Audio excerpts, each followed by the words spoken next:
నమస్తే and welcome to be alert. Telugu రాష్ట్రాల్లో ragging భూతం బుసలు కొడుతోంది. కోటి ఆశలు ఉన్నత లక్ష్యాలతో కాలేజీల్లో చేరిన విద్యార్థులు భయంగా అడుగులేస్తున్నారు. ర్యాగింగ్ పేరుతో ఎవరు ఎలా కాటేస్తారో అని కలవరపడుతున్నారు. సీనియర్స్ను ఎదుర్కోలేక ఉన్నత చదువులను వదులుకోలేక సతమతమైపోతున్నారు. సున్నిత మనస్కులైతే జీవితాలని అంతం చేసుకుంటున్న స్థితి నెలకొంది. సీనియర్ జూనియర్ల మధ్య చెలిమి పేరుతో సరదాగా సాగే ఈ ఆటవిక కృత్యం వికృతాలకు దారితీస్తోంది. వికసించాల్సిన విద్యా కుసుమాల్ని వికృత రూపం చిదిమేస్తోంది. తల్లిదండ్రులకు కడుపు కోతను మిగులుస్తోంది. ఎందుకిలా? కాలేజీల్లో ఏం జరుగుతోంది? విద్యార్థుల ఆశలను మొగ్గల్లోనే తుంచేసే ప్రయత్నం ఎవరు చేస్తున్నారు?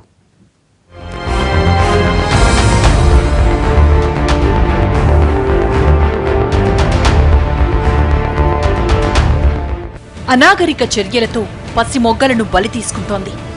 ర్యాగింగ్ అనే విష సంస్కృతి రూపు మార్చుకుంది. ఫ్రెషర్స్ డే, ఫేర్వెల్ పార్టీ పేర్లతో సీనియర్లు జూనియర్లపై ప్రతాపం చూపుతున్నారు. కళాశాల యాజమాన్యాల దృష్టికి వచ్చినా పరువు పోతుందని 4 గోడల మధ్యే సమాధి చేస్తున్నారు. ఉన్నత లక్ష్యానికి చేరువయ్యేందుకు పడరాని పాట్లు పడి కోరుకున్న కాలేజీలో సీటు సాధించడం ఒక ఎత్తైతే, కాలేజీలో సీనియర్స్తో నెగ్గుకు రావడం మరో సవాల్గా పరిణమిస్తోంది. కలల సాకారానికి బీజం పడాల్సిన చోట ర్యాగింగ్ భూతం బెంబేలెత్తిస్తోంది.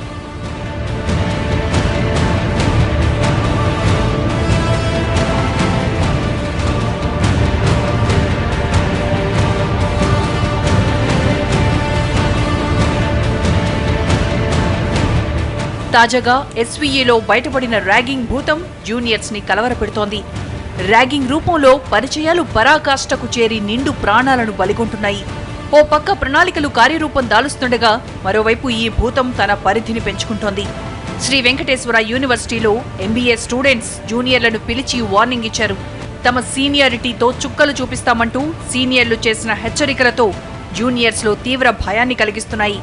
క్యాంటీన్కు వచ్చేటప్పుడు షార్ట్లు, టీషర్ట్లు వేసుకుని రావద్దని హుకుం జారీ చేశారు. దీంతో నేరుగా ఉన్నతాధికారులకు గోడు చెప్పుకున్నారు జూనియర్లు.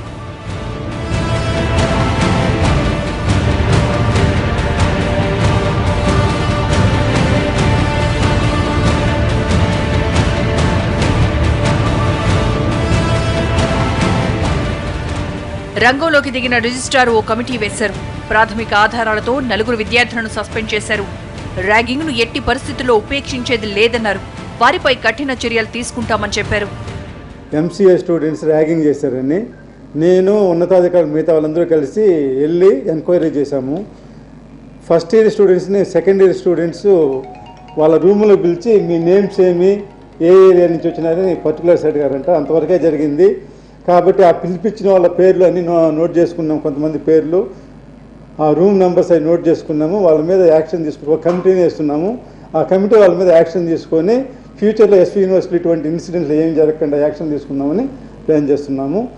ఎంబీఏ, ఎంసీఏ చదువుతున్న సీనియర్లు, జూనియర్లకు ఒకే హాస్టల్ ఉండటం వల్ల తరచూ ఇలాంటి ఘటనలు జరుగుతున్నాయని విద్యార్థి సంఘాలు ఆరోపించాయి. ఈ విషయాన్ని వీసీ దృష్టికి తీసుకెళ్లినా పట్టించుకోవడం లేదని ఆగ్రహం వ్యక్తం చేస్తున్నారు విద్యార్థులు. బయటపడుతున్న ఘటనలు కొన్ని మాత్రమేనని గుర్తు చేశారు. గొడవ జరిగింది అన్నప్పుడు మాత్రమే పర్యవేక్షణ ఉంటుంది. డైలీ పర్యవేక్షించాల్సిందిగా వార్డన్లు కోరుచున్నాం. అదేవిధంగా ఈ శేషాద్రి భవన్లో ఎంసీఏ, ఎంబీఏ, కామర్స్కి సంబంధించిన 3 డిపార్ట్మెంట్లకు సంబంధించినటువంటి విద్యార్థులు ఇక్కడే ఉండడం వల్ల, సీనియర్స్ జూనియర్స్ని ఇక్కడే పెట్టడం వల్ల వాళ్ళకు ఈ సమస్య తలెత్తింది. వీళ్ళకి ఉన్నటువంటి సమస్యలను సాల్వ్ చేసింది మెస్సుల్లో కానీ ఇక్కడ కానీ సమస్యలు సాల్వ్ చేయాల్సిందిగా అధికారులను గతంలో కోరాం. డి బ్లాక్, బి బ్లాక్ మహిళా హాస్టల్స్లో ఎందువల్ల జరుగుతుందంటే ఎంబీఏ, ఎంసీఏ విద్యార్థులు ఎక్కువ ఉండడం వల్ల ఫర్దర్ స్టడీస్లో వాళ్ళకి ఈ గైడెన్స్ చాలా అవసరం. ఒక సీనియర్ గైడెన్స్, ఏదైనా కంపెనీకి వెళ్ళినా ఆ సీనియరు అక్కడ ఉంటాడు కాబట్టి తర్వాత ఇతన్ని తీసుకునే అవకాశం ఉంటుంది. కాబట్టి అందువల్ల సీనియర్స్ జూనియర్స్ కొంత వ్యత్యాసం ఉంటుంది. ఈ డి బ్లాక్, బి బ్లాక్ని జూనియర్స్ని సీనియర్స్ని సపరేట్ చేయడం మంచి పద్ధతి. ర్యాగింగ్ పై మంత్రి గంటా శ్రీనివాస్ తీవ్ర ఆగ్రహం వ్యక్తం చేశారు. విద్యార్థులపై క్రిమినల్ కేసులు పెట్టాలని వీసీని ఆదేశించారు. రెక్టార్ ఆధ్వర్యంలో హైపవర్ కమిటీని నియమించారు మంత్రి. పూర్తి వివరాలతో కూడిన నివేదిక సమర్పించాలని అధికారులకు సూచించారు. కొంతమంది టీషర్ట్లు అటువంటి మీరు వేసుకోవద్దు అని చెప్పి మాట్లాడారని చెప్పారు. యాక్చువల్గా అంతవరకే జరిగిందా, లేకపోతే ఇంకేమన్నా ఎక్స్ట్రా ర్యాగింగ్ చేశారా ఏంటనేది కూడా ఎంక్వైరీ చేస్తూ ఉన్నారు. ఈరోజు మార్నింగ్ వీసీతో మాట్లాడి ఆయన అనంతపూర్లో ఉంటే అక్కడి నుంచి బయలుదేరి తిరుపతి క్యాంపస్కి వెళ్ళమని చెప్పాను. అలాగే రిజిస్ట్రారు ఇప్పుడు ఒక హై పవర్ కమిటీ కూడా ఒకటి కాన్స్టిట్యూట్ చేశారు. రెక్టారు ప్రిన్సిపల్స్తో కలిపి 7 మెంబర్స్తో కలిపి ఒక కమిటీ కాన్స్టిట్యూట్ చేసి వాళ్ళని ఎంక్వైరీ చేస్తూ ఉన్నారు. ఇప్పటికే దీని మీద ప్రాథమికంగా అక్కడ ఉన్న వాచ్మెన్ వాళ్ళతో మాట్లాడి ఎవరెవరు ఆ విద్యార్థులు సీనియర్ విద్యార్థులు ఉన్నారు, ఏమేమి చేశారు, ఎంత ఇన్వాల్వ్ అయ్యారు ఇవన్నీ కూడా ఎంక్వైరీ చేస్తూ ఉన్నారు.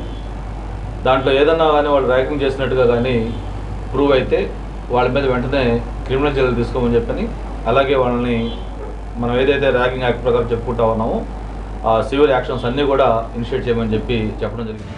సుప్రీంకోర్టు ఆదేశాల ప్రకారం ప్రతి కళాశాలలో తప్పనిసరిగా యాంటీ ర్యాగింగ్ కమిటీని ఏర్పాటు చేయాలి.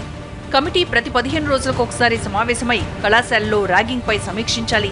ర్యాగింగ్కు పాల్పడితే చట్ట ప్రకారం తీసుకునే చర్యలు, శిక్షల వివరాలు తెలియజేస్తూ విద్యాసంస్థల్లో సైన్ బోర్డులు, ఫ్లెక్సీలు ఏర్పాటు చేయాలి. కానీ ఇవేమీ ఏ విద్యాసంస్థలో అమలు జరగటం లేదని ఆరోపణలున్నాయి.